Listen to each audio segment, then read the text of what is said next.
Halo guys, kembali lagi di YouTube my channel. Nah, kali ini kita akan membahas tugas dan tanggung jawab manajemen pendidikan.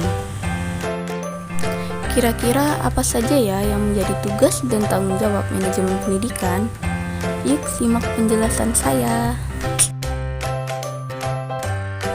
Nah, sebelum kita mulai tugas dan tanggung jawab manajemen pendidikan, sebaiknya kita mengetahui siapa sih manajemen pendidikan. Yang akan dibahas di sini adalah kepala sekolah. Nah, yang pertama itu ada konsep dasar kepala sekolah. Kepala sekolah adalah guru yang memimpin sekolah. Kata kepala sekolah berasal dari dua kata, yaitu kepala dan sekolah. Kata kepala dapat diartikan sebagai ketua atau pemimpin dalam suatu organisasi. Sedangkan sekolah adalah sebuah lembaga di mana tempat terjadinya penerimaan dan pemberian penjelasan. Nah, menurut Syafarudin, tugas kepala sekolah adalah mempengaruhi, mendorong, membimbing, mengarahkan, dan menggerakkan guru, staf, siswa, orang tua, dan pihak yang terkait untuk bekerja dan berperan guna mencapai tujuan yang ditetapkan.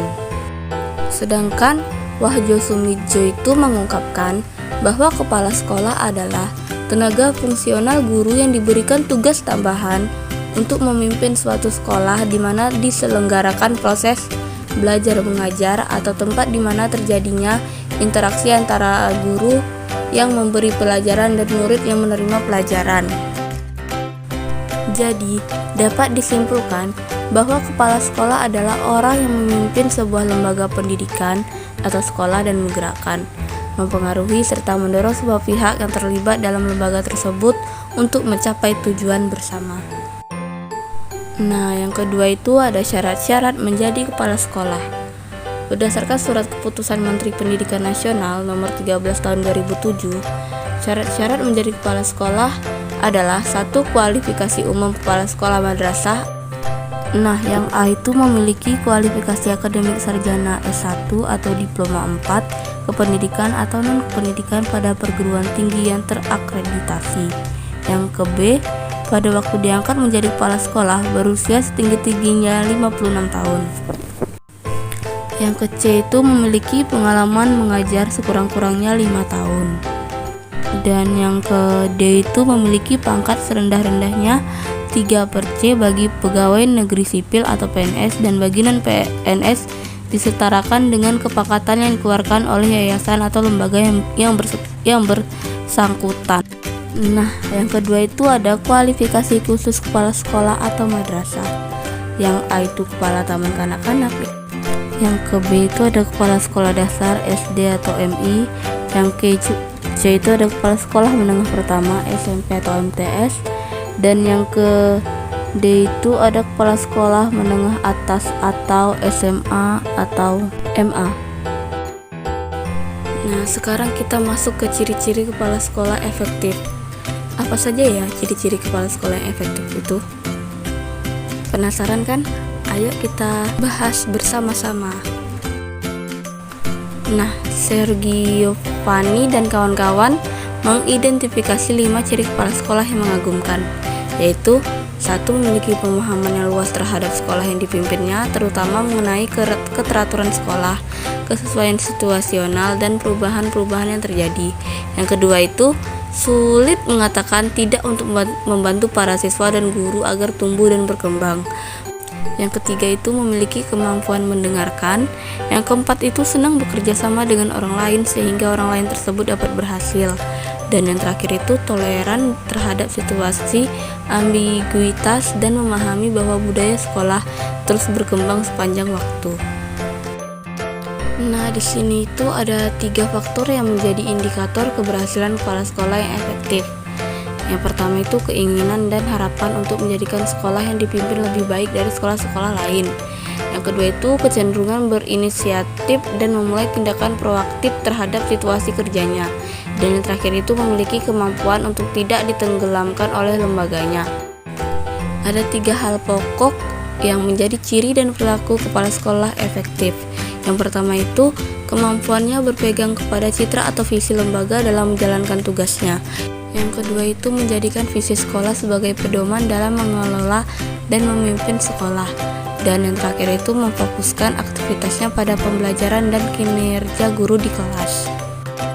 Nah, ini adalah ciri-ciri kepala sekolah efektif, yaitu memiliki visi yang kuat tentang masa depan sekolahnya, memiliki harapan tinggi terhadap prestasi siswa, tekun mengamati para guru di kelas, dan memberikan umpan balik yang positif dan konstruktif dalam rangka memecahkan masalah dan memperbaiki pembelajaran, mendorong pemanfaatan waktu secara efisien dan merancang langkah-langkah untuk meminimalisir kekacauan, mampu memanfaatkan sumber-sumber material dan personel secara kreatif, memantau prestasi siswa secara individual, kolektif, serta memanfaatkan informasi untuk mengarahkan perencanaan instruksional. Yang keempat itu ada tugas dan tanggung jawab kepala sekolah. Apa saja sih tugas dan tanggung jawab kepala sekolah? Nah, menurut Purwanto itu, tugas dan tanggung jawab kepala sekolah atau manajer pendidikan yaitu harus mengalami perkembangan dan perubahan, baik sifat maupun luasnya sesuai dengan pendidikan di negara Indonesia yang bersifat nasional demokratis. Maka, sifat kepemimpinan manajemen sekolah pun harus berubah dengan mengarah pada kepemimpinan pendidikan yang demokratis. Akan tetapi, mengingat situasi dan kondisi serta pertumbuhan sekolah sekarang ini, banyak masalah baru yang timbul yang harus menjadi tanggung jawab kepala sekolah untuk dipecahkan dan dilaksanakannya. Kekurangan ruang belajar, gedung sekolah yang rusak, perlengkapan gedung yang sangat kurang dan tidak memenuhi syarat, tidak adanya alat-alat pelajaran, buku-buku pelajaran yang hampir setiap tahun berubah, cara penampungan murid baru yang setiap tahunnya bertambah, kekurangan tenaga kerja yang kesulitan pengangkatannya. Semua ini memerlukan pemikiran dan menambah tugas serta tanggung jawab kepala sekolah atau manajemen pendidikan. Menurut Dirawat, tugas dan tanggung jawab kepala sekolah dapat digolongkan menjadi dua bidang antara lain sebagai berikut. 1. Tugas kepala sekolah di dalam bidang administrasi dapat digolongkan menjadi 6 bagian, yaitu pengelolaan pengajaran, pengelolaan kepegawaian, pengelolaan kemuritan, pengelolaan gedung atau halaman, pengelolaan keuangan, dan pengelolaan hubungan sekolah dan masyarakat.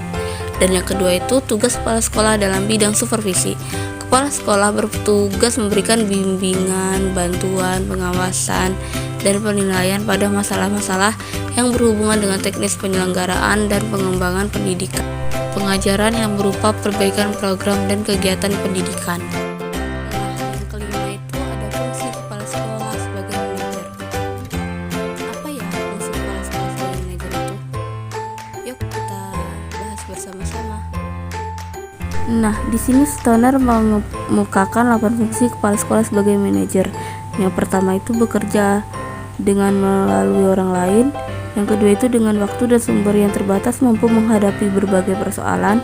Yang ketiga itu bertanggung jawab dan mampu mempertanggungjawabkan. Yang keempat itu berpikir secara realistik dan konseptual. Yang kelima itu sebagai juru penengah. Yang keenam itu adalah seorang politis. Yang ketujuh itu adalah seorang diplomat. Yang kedelapan itu mengambil keputusan yang sulit. Sedangkan Lazarus menjelaskan 3 fungsi kepala sekolah, yaitu 1. Administrator pendidikan, 2. Supervisor pendidikan, dan yang terakhir itu pemimpin pendidikan. Nah, Mulyasa itu mengemukakan ada beberapa strategi yang dapat dilakukan kepala sekolah dalam meningkatkan profesionalisme guru. Yang pertama itu memberdayakan tenaga kependidikan melalui kerjasama. Yang kedua itu memberikan kesempatan kepada para tenaga kependidikan. Dan yang terakhir itu mendorong keterlibatan seluruh tenaga kependidikan. Nah, ini adalah bagian akhir yang menjadi pembahasan kita, yaitu peran kepala sekolah. Apa saja sih peran-peran kepala sekolah? Secara garis besar, pemimpin pendidikan memiliki 3 peran utama, yaitu 1. Peran kepemimpinan kepala sekolah. Kepala sekolah merupakan kunci dalam membentuk kultur sekolah. Kepala sekolah harus dapat membentuk budaya positif, di mana staf berbagi pengertian dan memiliki dedikasi untuk peningkatan sekolah dan pengajaran. Yang kedua itu peran manajerial kepala sekolah. Peran manajer merupakan aspek utama kepemimpinan kepala sekolah. Keterampilan manajerial yaitu teknis atau teknikal, mencakup teknis proses manajemen. Yang kedua itu manusia atau human, keterampilan hubungan antara manusia, memotivasi dan membangun moral.